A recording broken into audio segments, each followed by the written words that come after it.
Hello, welcome to American Baker in Germany. I'm Michelle, and today we are making a summertime recipe for key lime pie. Now, most recipes I saw were very simple recipes made with sweetened condensed milk. However, it's a little hard to find, and my daughter is lactose intolerant, so I didn't want to use it.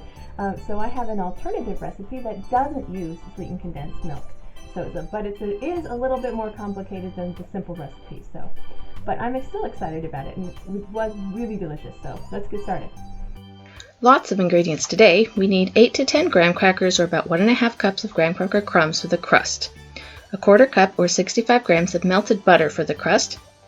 Now for the filling. We need 4 eggs, 1 cup or 200 grams of sugar, 3/4 cup or 170 milliliters of lime juice, which is about 4 to 5 regular limes or 12 to 15 key limes, a 1/2 cup or 125 grams of butter, 2 teaspoons gelatin bloomed, or you can use agar, or even 2 tablespoons of cornstarch, a 1/2 tablespoon lime zest.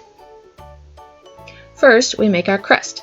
Take your graham crackers or butter cookies and put them in a plastic bag and crush them with a rolling pin until as fine as you can get them. You can also use a food processor here. Then put your crumbs in a bowl and add the melted butter.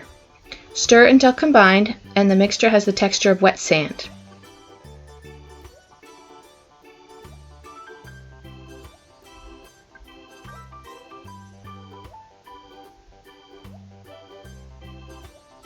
Pour into your pie plate or 9-inch cake pan if you don't have a pie plate.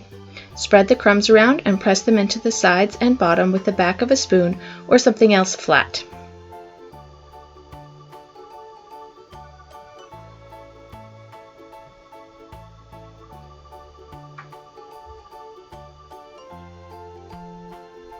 Now bake the crust at 350 degrees Fahrenheit or 180 degrees Celsius for 8 to 10 minutes. Make sure you don't overbake it like I did the first time. I had to make a second, which turned out perfect. Now set the crust aside and let's move on to the filling. I started out zesting and juicing my limes.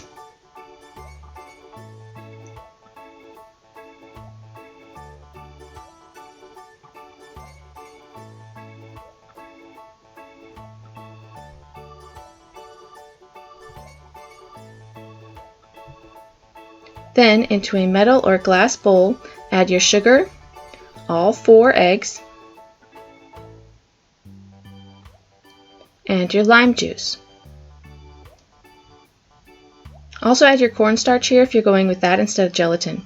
Whisk the ingredients together and heat over a double boiler until mixture is hot to the touch. Then add the butter a tablespoon at a time and combine. Mixture will turn less frothy and start to thicken as you heat it while adding the butter. Once all the butter is in, remove from the heat and add your lime zest and gelatin or agar. I allowed the dry gelatin to bloom in about 2 tablespoons of water for about 5 minutes before adding it to the mixture. Whisk until everything is combined.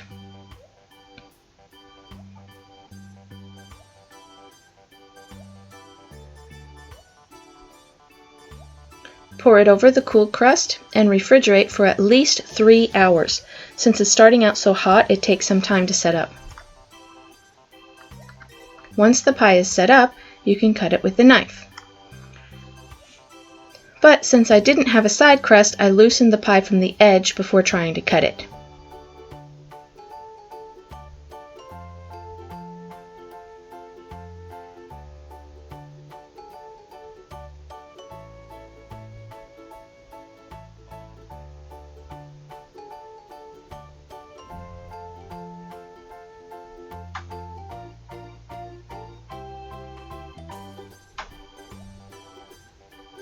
This pie is lovely and tart. It tastes a lot like lime curd in a crust. It goes great with whipped cream or meringue on top if you prefer. I hope you enjoyed the recipe today. For more recipes and tutorials, visit our website at americanbakeringermany.com. We're also on Facebook and Instagram. Subscribe for more recipes.